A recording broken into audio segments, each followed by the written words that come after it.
There are three huge reasons why Donald Trump should not debate Kamala Harris before the election or after the election, really at any time in the history of the world. And I'll tell you what those are here in just a minute. We're going to get to all of that. Joe Biden, Donald Trump, Kamala Harris, they're all making big news today. As I sit here and speak to you, there's a massive hearing going on Capitol Hill, which we'll cover as well. And everyone wants you to forget that Donald Trump, the assassination attempt ever happened.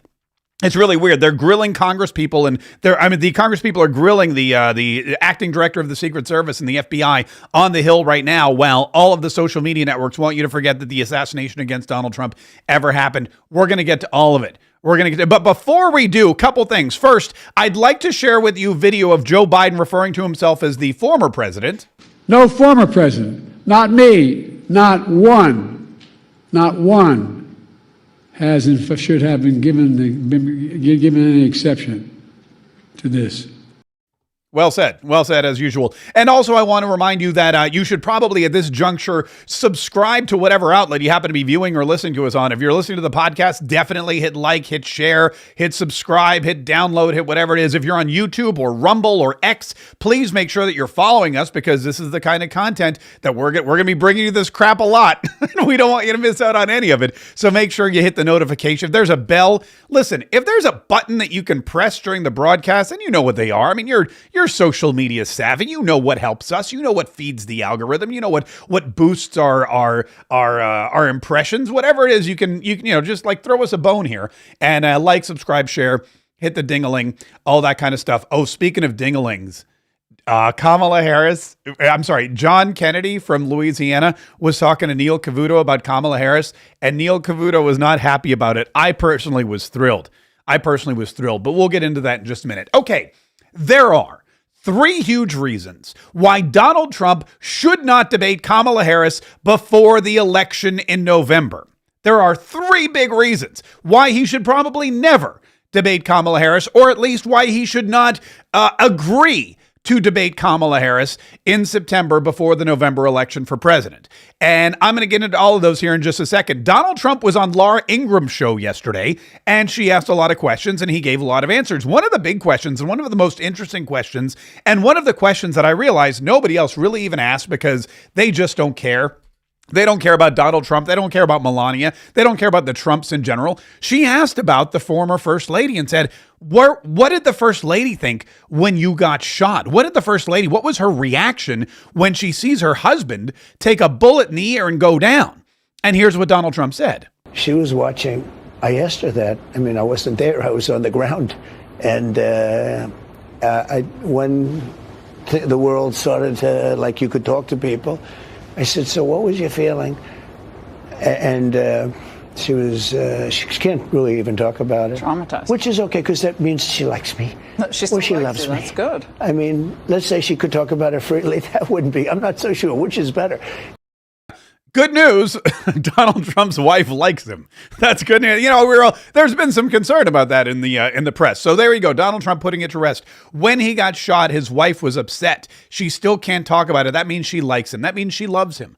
And in the end, I guess, every cloud has its silver lining. That was the first big answer we got. She also asked him about the opening ceremonies for the Paris Olympics. And a lot of people were wondering what Donald Trump was going to say about that, but he gave probably the best answer anyone in his position could give. Have you watched any of the Olympics?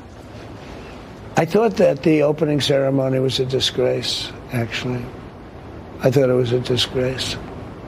The mocking of the Last Supper. I thought it was Catholics and Christians across the globe are outraged. I mean, they can do certain things. I thought it was terrible.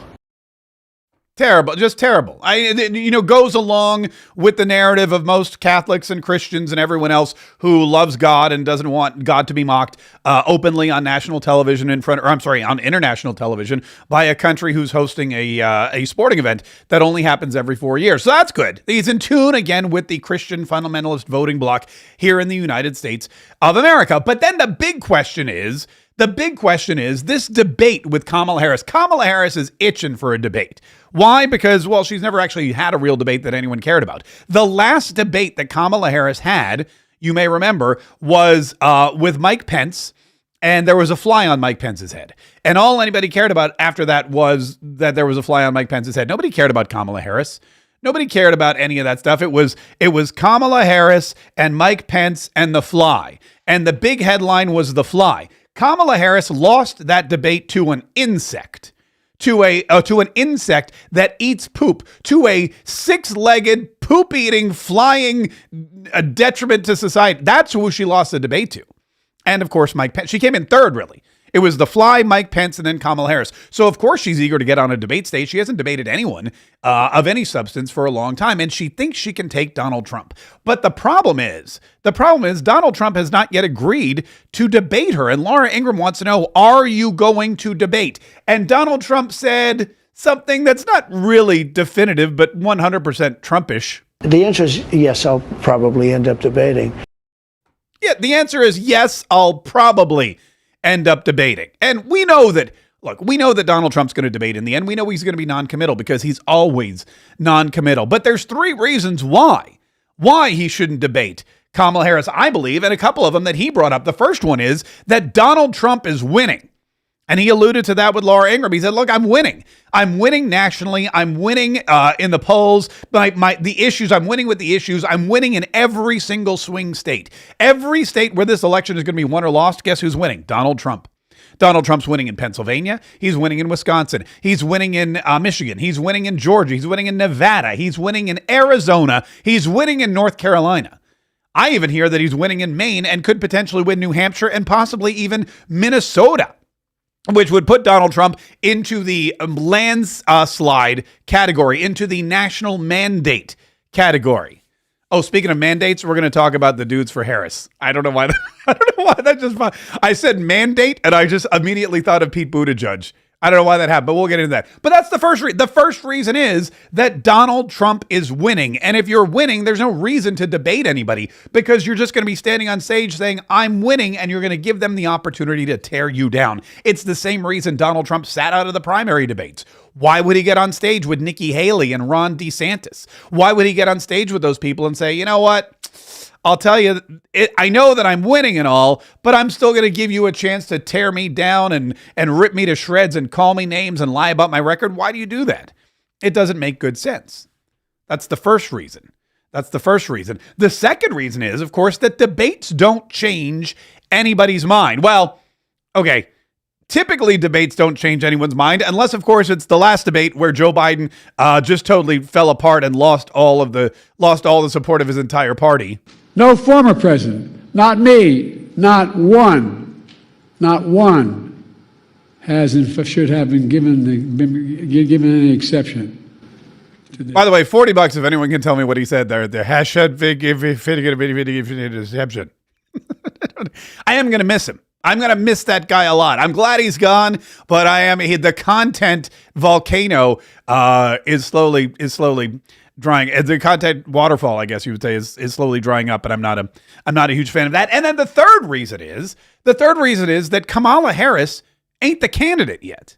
You don't agree to debate somebody who's not a candidate for president. I mean, unless of course you're Ron DeSantis and Gavin Newsom. That was a weird. Do you remember that debate? Ron DeSantis and Gavin Newsom agreed to go on the Sean Hannity show and do a debate. Neither one of them was a candidate for president at the time. Neither one of them is a candidate for president now. It was kind of this weird thing where these two governors on polar opposite sides of the aisle and also geographically decided to get together and do a debate, and it didn't really do any good or harm for anybody. And again, neither of them are running for office this year, so it was kind of a big waste of everyone's time. I think the only one who won that debate was Sean Hannity and Fox News because they got a bunch of viewers that they might not have actually have gotten. He had a lot of Newsom people tuning into Fox News for probably the first and last time. But Kamala Harris isn't a candidate. Why would you agree to debate somebody who doesn't even have their party's nomination yet? Why would you say, I will debate Kamala Harris? Because she's, the vice president of the United States? The convention is still a few weeks away. Well, about a week away. And we don't know what's going to happen. We don't know if Kamala Harris is going to get the delegates. We don't know if there's going to be some kind of uprising or upheaval. We don't know if there's going to be last-minute lawsuits, because keep in mind, Barack Obama is still supposedly in charge of the Democrat Party, and Barack Obama does not want Kamala Harris to be the nominee. Barack Obama does not want Kamala Harris to run for president. Barack Obama does not believe that Kamala Harris can beat Donald Trump in a head-to-head competition. And Barack Obama, he's got a lot of power. There may be some kind of, maybe not an October surprise for Kamala Harris and the Democrats, but maybe some kind of August surprise, because you've got one shot, if you're the Democrats, to stop Donald Trump. You've got one shot to keep power. You've got one shot to keep your deep state power base in play, because if Donald Trump wins this election, and when Donald Trump does win this election, he's going to dismantle the deep state piece by piece. He's going to jump right into action, and he's going to make sure that all of the operatives who are lodged into the Washington D.C. ecosystem and challenging the norms and just manipulating every aspect of your life and every government agency and taking our government and using it as a weapon against their adversaries, he's going to make sure they're all gone. Poof, they're going to be gone just like that. Just like Joe Biden. All of a sudden, one day you're the president, the candidate. The next day, you don't even think you're the president anymore. The next day, you're referring to yourself as the former president. No former president. Not me. Not one. Yeah. Anyway, it's a little premature, Joe. You still got a couple more months. That desk is still yours till at least January. But it makes no sense to me for Donald Trump to jump up and say, I'm going to debate Kamala Harris. As he said, he probably will. The answer is yes, I'll probably end up debating. But it's got to be on his terms. And his big term is it's got to be before the first ballot is cast. That was the big issue in 2020. The debate happened after people had already voted. The mail-in voting, the early voting, the absentee voting, there was balloting going on. People were voting for Joe Biden before they even heard that guy debate one time. People were voting for Joe Biden for president before they knew what he even stood for. People were voting for Joe Biden for president because they just didn't like Donald Trump. Now Donald Trump's saying, look, if we're going to have a debate on the issues, it's got to happen before a single ballot is cast so that people can see what Kamala Harris is all about. And he does argue that people already know. They already know Kamala. He said he told Laura Ingraham that. Why not debate her? Well, wait. But because they already know everything. She wants to defund our police. She wants no bail. She wants no cash. You kill somebody and we're going to release you immediately. They call it cashless. By the way, this has been a horrible thing for our country. This has been what I just said. But we know where she is. She wants high taxes. Well, they're going to say you're afraid of debating her. That's what they're going to say. Well, they said that with Biden, too. You know, I was afraid. I did great with Biden, and I did great in every debate. I've had a lot of debates. But you're winning on all the issues, But, you know, right? I'm leading in the polls by, I think, a lot. I don't know. I hear different numbers. But I'm leading in all of the polls. Yeah, and he's leading in the swing states. He's leading everywhere. And Kamala Harris, we know who she is. She's for open borders. She's for higher taxes. She's for abortion pretty much all the time. Like anytime you want, you can just have abortions anytime. You don't even have to be pregnant. You can have an abortion in Kamala Harris's mind. That's how liberal she is. She's for defunding the police. She's for cashless bail, as he pointed out. Hell, she even bailed people out. She even put up the cash to bail out dangerous, violent criminals during the Minneapolis riots and George Floyd. She's for all that kind of stuff. She's weak on defense. She's weak on war. She's weak on the military. She is herself the epitome of diversity, equity, and inclusion, which are three words that have torn down so many great institutions and which are now being reversed, not just in the school system here in Florida, but also in major companies like, CEN, who fired or reassigned all of their DE&I correspondents. Why? Didn't make any money. And in fact, it was costing people a lot of cash. Well, guess what? It's costing the United States a lot too. The whole world is looking at us like we're a bunch of ding dongs. There is another reason why Donald Trump shouldn't debate or doesn't want to debate. Or there's actually another reason why Donald Trump says he despises the idea of doing another debate. And that is because of the fake news media. But I can also make a case for not doing it. Also, I don't like rewarding fake news. I don't like rewarding the people that have been up. They're going to make tens of millions of dollars with this debate. I don't like ABC. I think it's a terrible, terrible outfit. I don't like that ABC is going to get rich. George Slopadopoulos, as I call him. I don't like these are such bad people. I don't like that ABC is going to get rich. George Slopadopoulos. I always call him Snuffleupagus myself, but Slopadopoulos, either way, either one is fine. Either one is fine. And he doesn't want to do, he's like, look, I don't want to make these networks rich because that's all it is to them. It's a cash grab. It's a money grab. They're going to get all these advertisers. They're going to get all these eyes on their network. And I don't want to give them that. The only reason people are going to tune into a debate is because of Donald Trump. If Donald Trump, think about this, if Donald Trump says, I'm not going to debate, ABC News is out tens of millions of dollars. And if Donald Trump says, okay, I'll debate, then he's written a check to ABC for tens of millions of dollars. And ABC is a network that is not friendly to Donald Trump. They don't like Donald Trump. They employ the biggest Trump haters. Jonathan Karl, who's one of their White House correspondents, literally wrote anti-Trump books. He wrote books about how horrible Donald Trump is, and this guy's still allowed to cover him as as an unbiased journalist.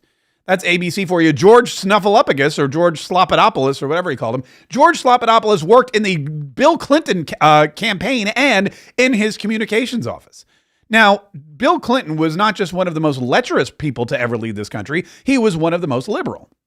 And now you've got him running a supposedly unbiased news agency. When you pull Democrat operatives out of the White House and plunk them down in charge of your news division, you're not unbiased. Donald Trump knows that. And he doesn't want to reward them because his presence on that debate stage equals millions and millions of dollars. And he says, why do it? Why give them that satisfaction? Why give them the money? And why debate Kamala Harris when we all know what she's like? In fact, Donald Trump released yet another ad. And they're an ad factory right there. They are churning out ads. They are just churning out ads like Hunter Biden churns out Russian hookers. That doesn't work. I'll work on a better one. But they got a brand new ad all about who Kamala Harris really is. I'm Donald J. Trump, and I approve this message. This is America's border czar, and she's failed us. Under Harris, over 10 million illegally here. 250,000 Americans dead from fentanyl. Brutal migrant crimes. And ISIS now here. Do you have any plans to visit the border? You haven't been to the border. And I haven't been to Europe. I mean, I don't understand the point that you're making. Kamala Harris, failed, weak, dangerously liberal. Kamala Harris, failed, weak, dangerously liberal. The border, wide open. The border czar, letting millions and millions into our country, including ISIS terrorists. Kamala Harris, you've never been to the border. I've never been to Europe either. I don't understand what you're trying to say. She doesn't that's the soundbite that's going to haunt her for the rest of her life, politically and otherwise. I've never been to Europe either. I don't understand what you're trying to say. What does it matter that I've never been to the border? Really? Really? That's the game she wants to play. Senator John Kennedy from Louisiana, who's one of my favorite senators. Louisiana has a lot going for it. Louisiana has a lot of problems. There's a lot of corruption in Louisiana. There's a lot of Democrats who are driving the state the wrong direction. But there's Senator John Kennedy, who's always great for the people of Louisiana and really has a fantastic way with words. He was on with Neil Cavuto on Fox News, and he was explaining that there's another reason why Kamala Harris can't be president or why she shouldn't be president. And it's because she's basically not serious. The burden on the vice president is to prove to the American people that she's a serious person. Margaret Thatcher didn't giggle. Golda Meir didn't giggle. When you look at the polls, fair or not, many Americans, and again, this may not be fair, but I'm just telling you what the polls show. Many Americans think that the vice president is a little bit of a ding-dong. The polls, ladies and gentlemen, say that the vice president is a ding-dong. The vice president is a little bit of a ding-dong. I apologize. The vice president is a little bit of a ding-dong. The vice president is a little bit of a ding-dong. So is the president, but it doesn't matter. Listen, the point is that the point is he's got a point. Margaret Thatcher, Margaret Thatcher didn't giggle. That's a T-shirt waiting to happen. Margaret Thatcher didn't giggle, but Kamala Harris, all she does is giggle. You think you just fell out of a coconut tree? I mean, what is going on? This is not the kind of person that you want to put in charge of a country. Keep in mind, she has no experience, and the experience she was given, she denied. She had the opportunity for 4 years to prove that she could be an asset to this country, that she could be an asset to the Joe Biden White House. She had 3 years to prove that she could be an asset to Joe Biden and to anyone else. She could have closed the border. She could have stabilized immigration. She could have gone to find the root causes or whatever the hell it is she was trying to do. She didn't do any of that. She was also the AI czar. Remember that? Joe Biden's been trying to cure cancer, evidently alone, because she hasn't had a hand in that. We really don't know what Kamala Harris has been up to at all. And when you ask people what they think of her, well, I mean, the answer is pretty clear. The vice president is a little bit of a ding-dong. Now, Neil Cavuto wasn't very happy with that answer, by the way. He took exception to the term ding dong. I don't know if it rattled something in his memory. Maybe it brought back flashbacks. He was having some kind of post-traumatic stress disorder from middle school. But he went after Senator Kennedy. Why call her a ding dong? Then why call her a ding dong? And I'm telling you what the polling shows. The polling shows. And it does. And I'll be glad to sit down with you and walk you through the polls. Please do, because I never know when it's constructed to call people names. You know, Senator, on the left or the right. But I'm sorry if it hurts your feelings, but let me say it again. Senator, you keep bringing it back to my feelings. My feelings matter a little. All I'm telling you is if you think you can gain this November calling people names, I don't know how far that goes, left or right. Okay, so Neil Cavuto says, why call her a ding-dong? And Senator Kennedy says, I'll show you the polling. I'll sit down and show you the polling, which, by the way, I would love. If they could do a 30-minute special on Fox News, Neil Cavuto, Senator John Kennedy, reviewing the ding-dong poll.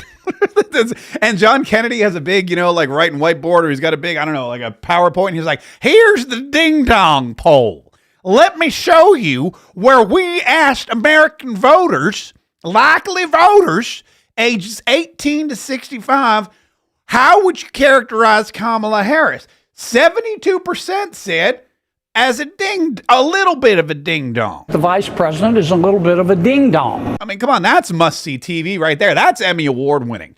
Then Neil Cavuto, Senator John Kennedy, and the ding-dong poll, that's award-winning television. I don't know why people aren't jumping. I don't know why Fox News hasn't already scheduled this. That could even be pay-per-view. I would 100% put down at least $17.50 to watch that. But he says, look, I don't understand this. It's not my feelings, but I don't know. I don't understand why you think calling people names is going to win. Calling people names is not going to win this election. And you're resorting to it once again by calling Kamala Harris a ding-dong. Why is it that you have to call people names? It's a great question. Maybe you should ask the Democrats. Some of what he and his running mate are saying, well, it's just plain weird.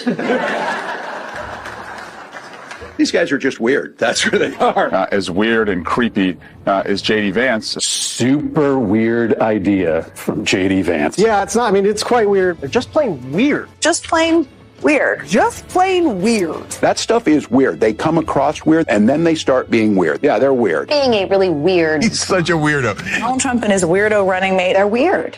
Deeply and profoundly weird. They are weird. These Republicans just being weird. It's just weird. It's really weird. Republican weirdness goes. Okay, there's like 90 more seconds. There's like another minute and a half of the Democrats in a coordinated attempt to call Republicans weird. That's their big. It's really interesting to me that that's their big attack now is weird.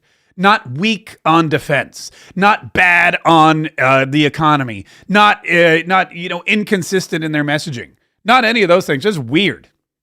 They're the big weirdos, and that's how they're attacking them over and over and over again. But Neil Cavuto wants you to know that calling Kamala Harris a little bit of a ding-dong is bad. The vice president is a little bit of a ding-dong. I don't understand where this weird tactic is too. And attacking JD Vance on the Democrat side on the left, it's a really interesting tactic. And you really have to you have to go back to the motivation. Everything is about motivation. Why do these people do this? Why do these people do that? Why are they attacking JD Vance and calling him weird? Well, there's a really simple answer. And the really simple answer is that JD Vance is not Donald Trump, and they can't attack Donald Trump. Donald Trump is unattackable. Donald Trump, they can't go after Donald Trump for anything. You know why? Because they've gone after Donald Trump for everything, and that nothing has worked. They've attacked Donald Trump as Putin's puppet, as a Russian operative. They told everybody that he was in Putin's pocket. They told everyone that he was a crook, that he was a criminal, that he was a tax cheat, that he was a cheater, that he was a rapist. They've called Donald Trump. They said Donald Trump took top secret documents out of the White House and tried to sell them to China. They said that Donald Trump was all kinds of terrible, horrible, no good, very bad things. They impeached him one time for Russian collusion, which never happened. They told everybody that he incited an insurrection against the government, and they impeached him again, and they failed yet again. And then they really went after him. 91 different indictments in 6 different jurisdictions. Georgia, they mugshotted him. They said that he was cheating and he was trying to interfere in elections. In New York, they cited him on fraud, where he was finally convicted. A conviction which is never going to see any jail time. Why? Well, because the Supreme Court told everybody, you're doing it wrong. This whole law thing, yeah, you're doing it wrong. You can't attack Donald Trump on these means. You can't put him in jail for this. You can't convict him for that. This guy is not doing anything illegal. This guy has a presidential immunity. These are not laws that are broken. These are laws that you are using to try and attack and keep your number one political opponent out of office. There's nothing you could say about Donald Trump anymore that hasn't already been tried and failed. And therefore, they go to the next person on the list, and that is JD Vance, who's new at JD Vance just jumped into this race. Pardon me, it happens all the time. BT dubs. Sorry, Keith. It happens all the time. Whenever somebody new jumps into the race, they're going to start attacking him. They're going to start dredging up the past. It happened with Kamala Harris. When Kamala Harris was chosen as the vice presidential running mate, everyone said, she's the worst choice ever. We played you that compilation yesterday. She's the worst choice ever. She's liberal. Michael Moore was complaining about Kamala Harris being way too liberal. If Michael Moore is complaining about your vice presidential candidate being way too liberal, you have chosen probably the worst person in the world. And now, after 4 years of doing nothing, we know that that's basically true. The vice president is a little bit of a ding-dong.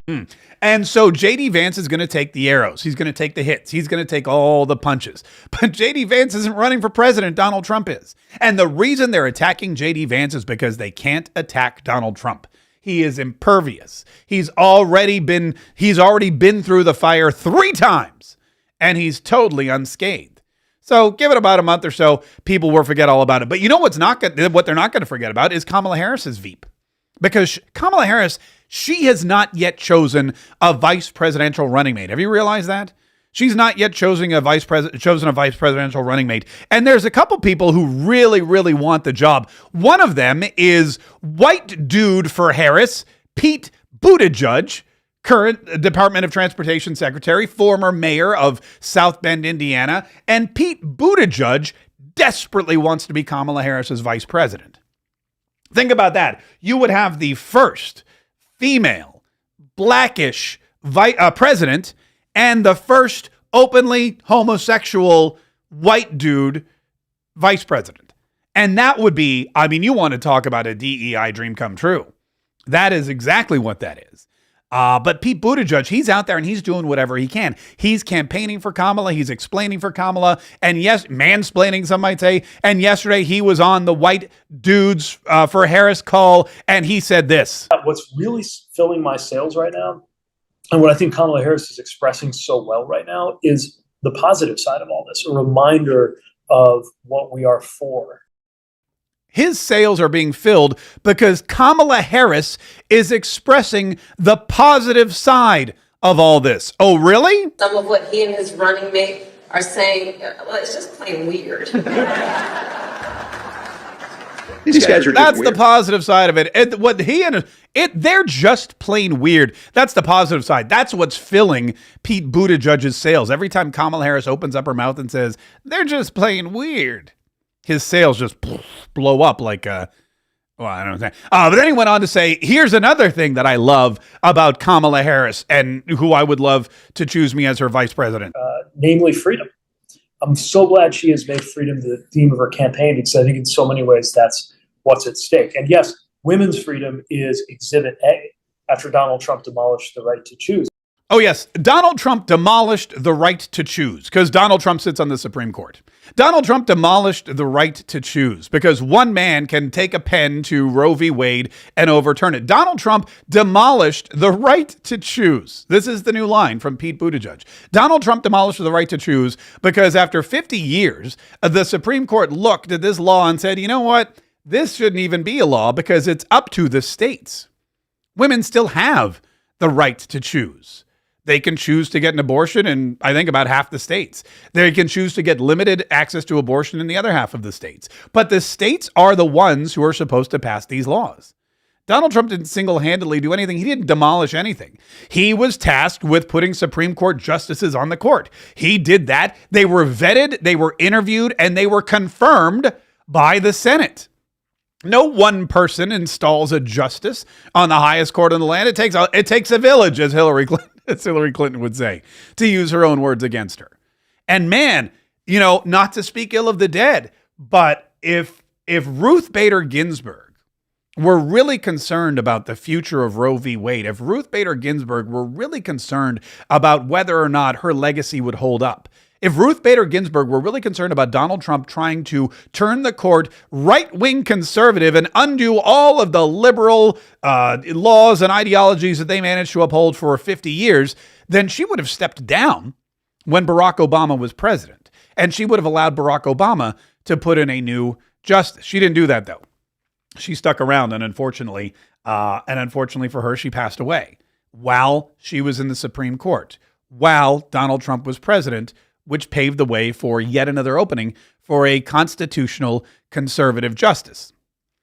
And that's what Donald Trump did. No one destroyed or bulldozed the freedom of a woman to choose. But the most interesting part of this whole Dudes for Harris event that happened yesterday was that Pete Buttigieg wants you to know. Well, I'll just let Pete Buttigieg explain it. Oh, wait, hold on. I will let Pete Buttigieg explain it in 30 seconds because somehow I got to go over here. Yada-da-dee. Pete. Here we go. Listen carefully. Of course, men are also more free in a country where we have a president who stands up for things like access to abortion care. Men are more free when the leader of the free world and the leader of this country supports access to birth control. Okay. If you didn't follow that, what Pete Buttigieg, white dude for Harris, is saying is that men are more free when there is access to abortion. Men are more free when there's access to abortion, when women have access to abortion and birth control. Men are more free. Free to do what? Hoe around? What was that? Men are more free to sleep with whoever they want because they know that if they should get that woman pregnant, she'll have easy access to abortion. Is that the kind of freedom we want in this country? Of course, men are also more free in a country where we have a president who stands up for things like access to abortion care. Men are more free when the leader of the free world and the leader of this country supports access to birth control. I don't understand the thinking there. I don't understand that if you want freedom as a male, then you need a president who stands up for abortion. If you want freedom as a male, that means you won't get locked down. That's what he's trying to say. He's saying you can sleep with whoever you want and she can't lock you down. She can't lock you down for 18 years because you can say girl, we got abortions. Kamala Harris is the president. You have freedom to an abortion. So I also have freedom to not support your child for the next 18 years. It's kind of a weird and bizarre thing to say, but they're weird and bizarre people. In fact, there's a brand new ad that was released by a super PAC. This is a pro-Kamala super PAC. And this pro-Kamala super PAC, I don't even know what they're trying. They got all these dudes who are sweaty and old looking, and they're supposed to represent MAGA conservatives. And the message that they're sending out now via Pete Buttigieg, white dude for Harris, and everybody else, is that the conservatives, that the MAGA faithful, that Donald Trump won't just stop at abortion. He won't just stop at abortion. He doesn't just want to demolish your right to choose whether or not to have a baby. He wants to be in your bedroom. Listen to this creepy thing. Us MAGA Republicans banned abortion, but that's just the start. That's just the start. If Trump gets elected, we want the government involved in all aspects of your sex life. Way more involved. Way more involved. When you have sexual intercourse, it should be illegal to use contraception. No pills, no condoms. Your genitals are reserved for procreation. If you freeze 12 eggs, you should be required to have 12 babies, or else you're a serial killer. And I'm definitely not a serial killer. Are you? My son monitors my porn usage to make sure I'm not self-pleasuring. Just like Speaker of the House Mike Johnson. That's true, you can look it up. Don't you think that's normal? Yeah, I do. It's normal for your son to do that. You should have a family member monitor your porn use too. Because pleasuring yourself is very, very naughty. I'm voting in November. I'm voting in November. We're all voting in November. Are you? Because what happens in your bedroom is up to me. Is up to me and my son. Also, mouth stuff. Okay, I'm going to stop it there because that's just, I don't know. These are the people that represent Kamala Harris. These are the people that support Kamala Harris. These are the people that donate money to Kamala Harris. These are the people that want a Harris booty judge ticket. That's what the future holds in store. But just FYI, we're weird. Some of what he and his running mate are saying, well, it's just plain weird. Yeah, it's really bizarre. Look, Pete Buttigieg isn't the only one. There's a couple of other people that want to be vice president. And also, I should point out, there's a couple of people who don't want to be vice president. But before we get to that, listen, Christmas in July. I got to tell you about Christmas in July because it's wrapping. It's the 30th. All of a sudden, mind blown, it's the 30th of July today. And Christmas in July means there's only 2 more days. So we need you to go out and help support our Kaye's kids. In fact, tomorrow is our we have a ball game. We're taking all these kids, 20 of them and their families, 100 people total. Because of your generous donations, our Kaye's Kids Special Times program of Dreams Come True that we put together 10 years ago is now able to not just support kids and their dreams, not just support the Christmas in July celebration, as well as the 12 Days of Christmas, which is happening this December. But we also are able to surprise them with parties and baseball games and other great stuff. And so for the entire month of July, what we're doing is we're offering our Christmas story, The Untold Story of Christmas. And all you have to do is go to theuntoldstoryofchristmas.com. You can go to kayskids.com. It'll take you there either way. And purchase a copy at a drastic discount. We knocked 30% off of the book, first of all. It's only $20. It's only $20, and a portion of the proceeds goes to benefit Kaye's Kids. You can buy multiple copies. The more copies you buy, the more Kaye's Kids you'll be able to help. And the more Kaye's Kids you're able to help, well, I mean, that's just, helping's a good thing. So go to theuntoldstoryofchristmas.com, or better yet, just go to kayskids.com, buy your copy today, because tomorrow's the last day. We're doing it today. We're doing it tomorrow. We want to move as many copies as we can so we can help as many children as we can. In fact, let me pull up real quick here. Let me show you exactly what I mean by Kaye's Kids, and then we'll get back to the vice presidential candidates, who, by the way, are dropping like flies. A lot of them are like, I don't want to be associated with Kamala Harris. But here we go. Let me pull up this page real quick because I want to show you exactly what we do with all the money we raise. This is our Kaye's Kids Christmas in July celebration, which is virtual this year for reasons we've already discussed. But look, this is our latest. We just posted this yesterday. 16-year-old Jeremy, he had a gastrointestinal disorder at the age of 8, and he's been at the hospital for monthly treatments. The past 18 months, he fell out of remission, and he's had several surgeries. Through it all, though, Jeremy smiles, cares about others, and pushes through the hard moments without ever complaining. He is so resilient and such a cool kid. Jeremy enjoys playing trombone. Hey, I've played trombone. Euphonium and guitar. What a cool kid. Those are like the coolest instruments you can play. Anyway, we're able to help him. We're able to make his dreams come true. And we're able to do it because of your generosity. And we're not even asking you to just give us money. A lot of charities are like, give me money. No, we're going to sell you something. And we're going to take a portion of that money after costs, and we're going to give it to our Kaye's Kids. So you get a book, you get ready for Christmas, you get it at a massive discount, and you get to help our Kaye's Kids. It's a win-win-win. Go to kayskids.com or theuntoldstoryofchristmas.com and get yours today, because there's only 2 more days, today and tomorrow, and then that's it. All right, let's get back to Kamala Harris and the many people lining up to be her vice president. Another one is Governor of Minnesota, Tim Walz. And Tim Walz is, I don't want to play this race game because that's a Kamala Harris thing. White dudes for Harris, white women for Harris. But he's about one of the whitest dudes you'll ever find. I mean, in Minnesota, there's a lot of white dudes.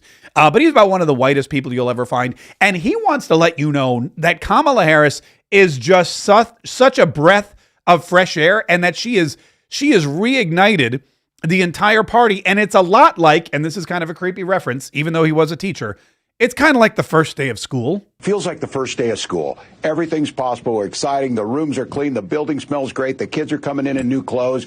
It's that politics of joy, the politics of the possible. And this has been. There's been a cloud over us. By the way, that cloud, that cloud's name is Joe Biden. No former president. Not me. Not one. Not one. Anyway, Tim Walz is now saying, look, it's like the first day of school, which is weird for a 60-year-old dude to say. It's like the first day of school. Everything smells good. We've got our pencils sharpened. All the kids are wearing their new clothes. It's just so exciting. What kids were excited on the first day of school? How many kids were thrilled to go back to school after? Basically, what he's saying is it's like the first day of school after summertime. Summertime's great. School sucks. I mean, I know a lot of people love school, but I'm just saying that's a weird thing to say, but he's itching. He's dying. He wants to be Kamala Harris's vice president so badly he can taste it. And that's why he's willing to say stuff like, it's like the first day of school. Feels like the first day of school. Everything's possible, exciting. The rooms are clean. The building smells great. The kids are coming in new clothes. It's that politics of joy, the politics of the possible. And the politics of joy. The politics of the possible. There's some people, though, like I said, I pointed out, who don't want to be Kamala Harris's vice president. They've thought about it. They were in the running. They were potential picks for the Veep position. And they said, you know what? Nah, no, thank you. One of them is Roy Cooper. Roy Cooper is the former governor of North Carolina. I strongly support Vice President Harris's campaign for president. I know she's going to win, and I was honored to be considered for this role. This just wasn't the right time for North Carolina and for me to potentially be on a national ticket. As I've said from the beginning, she has an outstanding list of people from which to choose and will all work to make sure she wins. Governor Roy Cooper. Why do you think Governor Cooper is passing on the opportunity to be Kamala Harris's vice presidential running mate? Why do you think that Roy Cooper is saying, everyone else, it would be an honor. There's people lining up. There's other people out there that are saying, I would love to be vice president. After all, if Kamala Harris is the president and she steps out of line or she says something dumb or God forbid something horrible happens to her, I become the president. It's the easiest path for a lot of people to get to the presidency. And if after 4 years she steps down, or if after 8 years, God forbid, the country's still around and we still have an electoral college, I could then run for president of the United States. He'd only be 68 years old. No, Roy Cooper's still younger. He'd only be in his 60s. It seems like the perfect match. But there's a lot of people out there that understand exactly what aligning yourself with Kamala Harris is like. If you throw your name in the hat, if you are the fill in the blank to the Harris blank 2024 presidential ticket, for a lot of folks, that isn't a career move. That is career suicide. I would think for most politicians, it's career suicide. I mean, just think about all the other losers that have been on the losing side of history. Do you remember Hillary Clinton's running mate? No. Mitt Romney and Paul Ryan? What's Paul Ryan doing right now? He's on the television complaining about Donald Trump all the time. It's political suicide to align yourself with someone like Kamala Harris for a presidential run. And Roy Cooper knows that. And Roy Cooper's like, look, I'm popular in North Carolina. I'm a red state Democrat. I could win the South maybe potentially for somebody down the road. Hell, I could do it for myself. So why would I cyanide my own career? Why would I take my political career and jump off the Golden Gate Bridge into the icy depths below of the San Francisco Bay? Why would I do that? No, thank you. I'll sit this one out.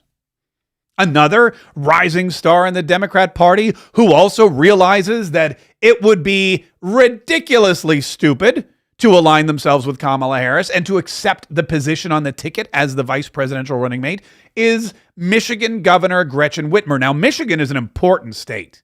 a very important state. Michigan, Wisconsin, Pennsylvania, that's where this election is won or lost. And having the governor of Michigan on your ticket would be a potential boon for the Harris for President campaign.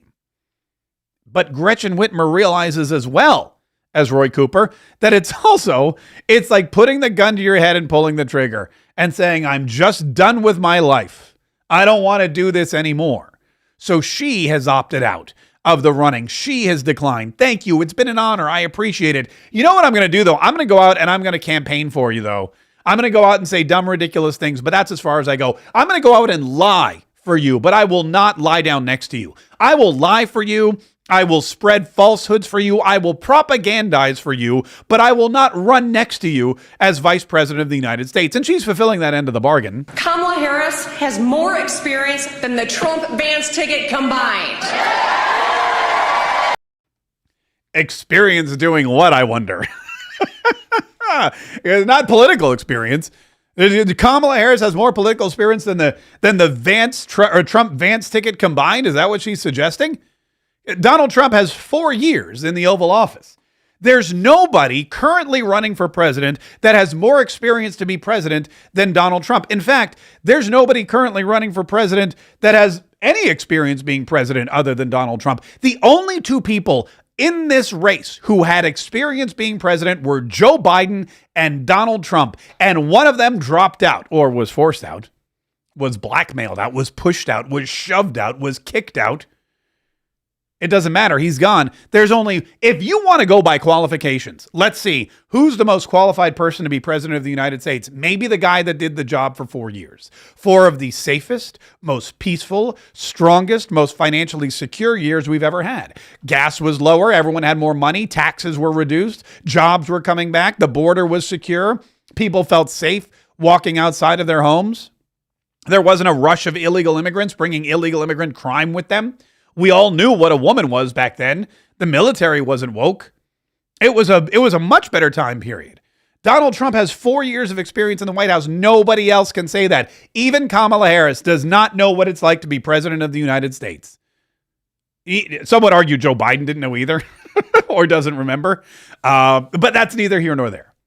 If you're talking about qualifications, they're much more qualified. Between the two of those dudes, they only have 5.5 years, and it's not public service, it's self-service that they're in the business of. It's interesting that she would call them dudes again. Dudes is like the new thing. Dudes, white dudes for Harris. Those two dudes. It's all about the dudes. Dudes.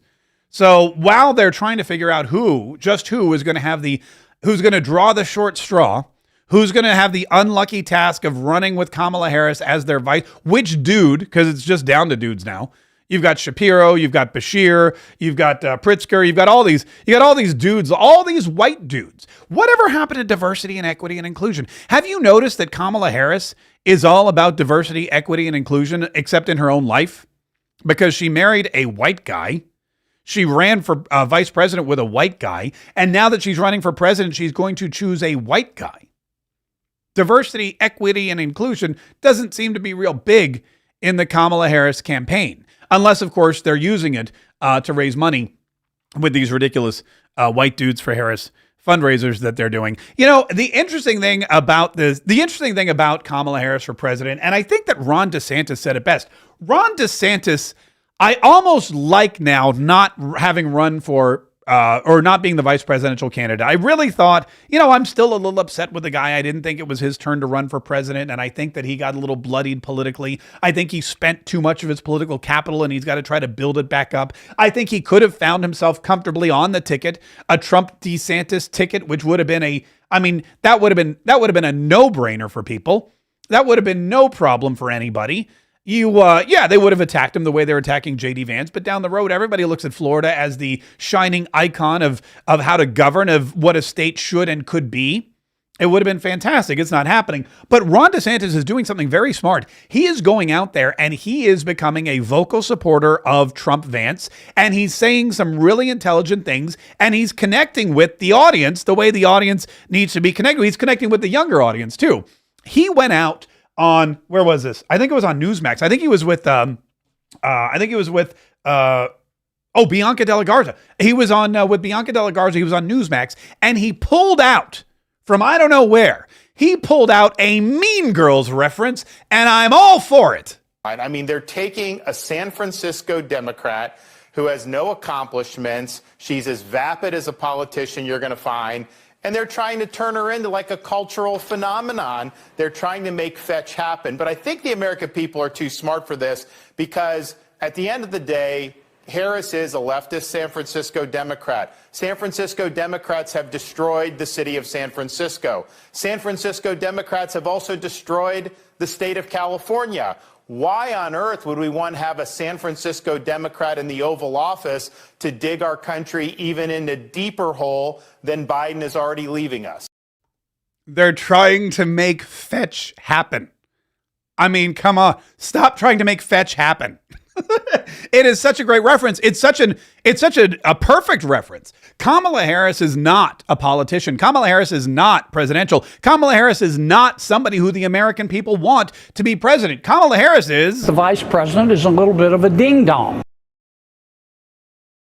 That's what America thinks of her. That's what the polling states, according to John Kennedy. And Ron DeSantis hits the nail on the head. The other thing he did was he directed the right message at the right time. What did he call her? A San Francisco Democrat. A San Francisco politician. This San Francisco woman, and we all know about San Francisco. We all know about San Francisco. Number one, there's poop on the streets of San Francisco. There's maps of where to go to avoid the poop and where the poop happens. There's crime, there's drugs, there's zombies walking around with needles in their arms. There's people that have to carry baseball bats for their own protection to go to work. We know that San Francisco is being destroyed. We know that's the kind of place it is. San Francisco is failing. It's miserable. And they can't seem to win a playoff game or a Super Bowl. And that's a big problem for the people in California and the San Francisco residents. And he's equating Kamala Harris to San Francisco because that's exactly what she is. And that's exactly what she's going to turn the rest of the country into. He also called her vapid. And we all know what vapid means. The vice president is a little bit of a ding-dong.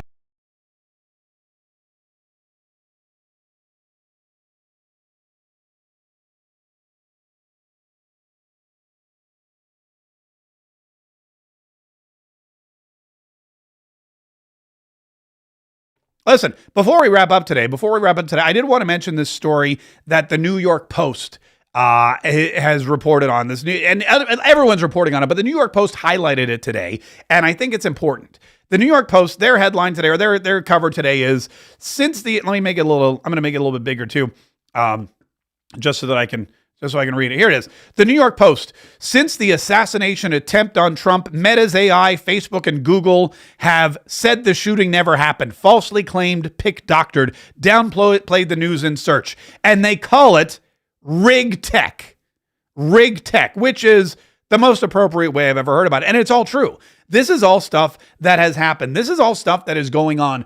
Big tech realizes that the assassination attempt on Donald Trump was horrible, number one, but also inspiring to a lot of people. It was eye-opening. People realized that this guy is getting put in the crosshairs. People are shooting at him. That's how badly they don't want to be president of the United States. And what happens is, when that happens, is that Donald Trump gains popularity. He goes up in the polls. He becomes a martyr.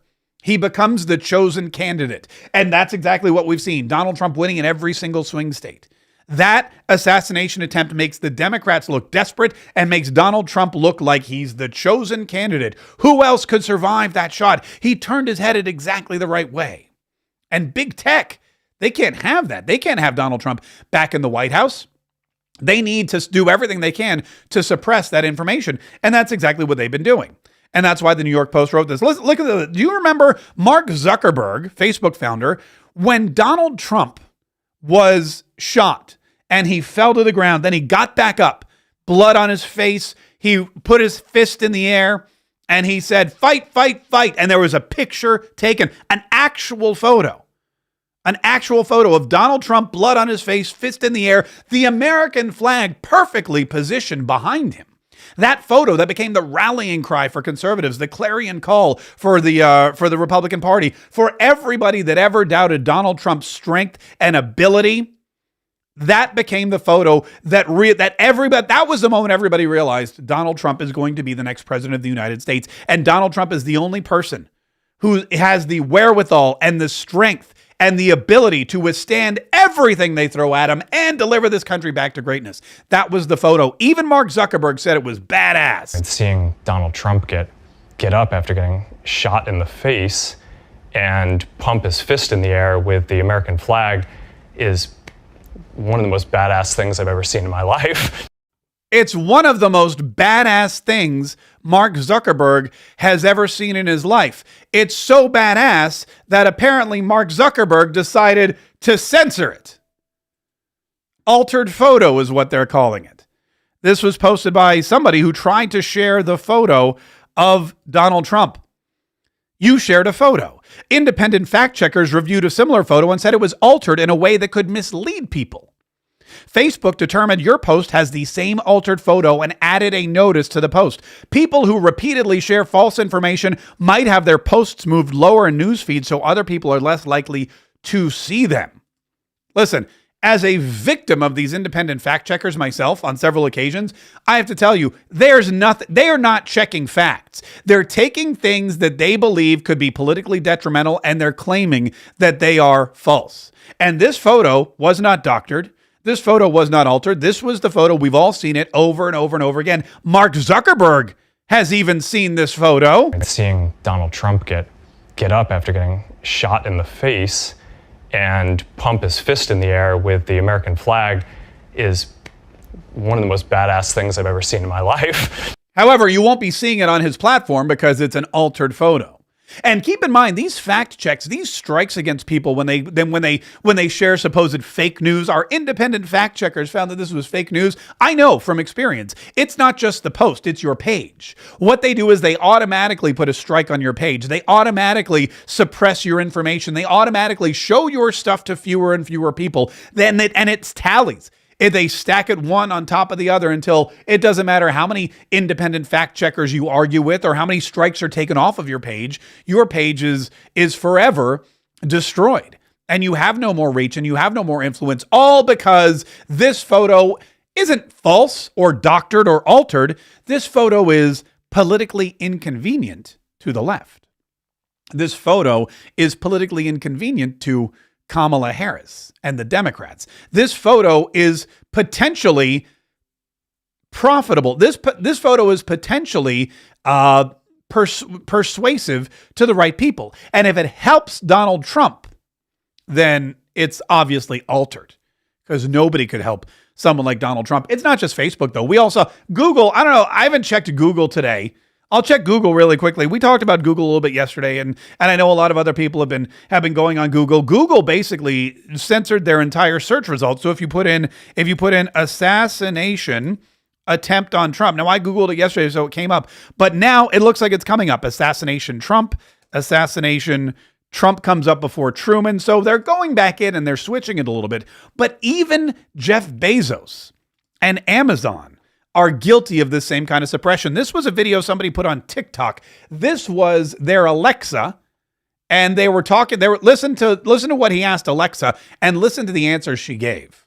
Alexa, what can you tell me about the assassination attempt on Donald Trump? Sorry, I don't know that one. Alexa, what can you tell me about the assassination attempt on Ronald Reagan? On March 30th, 1981, President of the United States Ronald Reagan was shot and wounded by John Hinckley Jr. in Washington, D.C., as he was returning to his limousine after a speaking engagement at the Washington Hilton. All right, so you ask Alexa about the assassination of Donald Trump. Sorry, I don't know that one. It wasn't a song. It wasn't a song request. We were asking about information, historical information, pertinent information. Then you ask her about the assassination attempt on Ronald Reagan, and you can't shut her up. She goes on and on. She's a talking Wikipedia page. The suppression is real. It's happening all over. It's happening on Google. It's happening on Meta. It's happening on Amazon. It's happening all through big tech, except for X. where Elon Musk is more than happy to share all the same information that we do. Elon Musk is happy to share the altered photos and the AI-generated videos of Kamala Harris. Elon Musk is happy to tell you about how his competitors at Google, at Facebook, at Amazon are suppressing your information. And he's happy to tell you that X is the #1 leading news source. X is growing while all the other platforms are shrinking. Why? Because people want the truth. They want to know the truth. They want to hear the truth. They don't want somebody suppressing their information or censoring their information or telling them what's real and what's not. They want to go somewhere and they want to learn the truth and they want to hear about it and they want opinions about it and they want to make up their own minds. They don't want these big tech tyrants telling them what to think or what's real or if this country is inherently racist or if the police are systemically racist. They don't want any of that stuff. That's why people watch this show. That's why people come to Rumble every day and YouTube every day, and they come to our X feed every day, and that's why they download our podcast. And that's why we appreciate it, and that's why we do it every single day. So please, if you have not yet followed us or shared or thumbed up or told iTunes or Spotify or wherever you're listening, say, hey, I like Mark Kaye Saves the Republic, and I want to hear more of Mark Kaye Saves the Republic. And if I keep listening to Mark Kaye Saves the Republic, I won't have to worry about all those other big tech companies that are trying to suppress me. If you want to stay in touch with us even more, make sure you visit our website, markkaye.com, MarkKaye.com. Get on our Patriot daily email, and you'll never be out of touch with us. No one will be able to cancel us. We'll always be able to talk one-on-one. MarkKaye.com, MarkKaye.com. And it's important that we never lose touch with each other because it's going to take all of us. We've all got to work together. We've got to continue to share this information. We've got to continue to talk and listen and inform and entertain and inspire and enlighten each other every single day for the next 97 days and longer, because we've got an important election coming up. And that election is going to be a crucial moment in history. It's going to be the day we all decide if we're going to let America go to the ding-dongs. The vice president is a little bit of a ding-dong. Or if we're going to all band together and save the republic. That was fun. All right, I will see you guys tomorrow. Thanks for listening. Bye.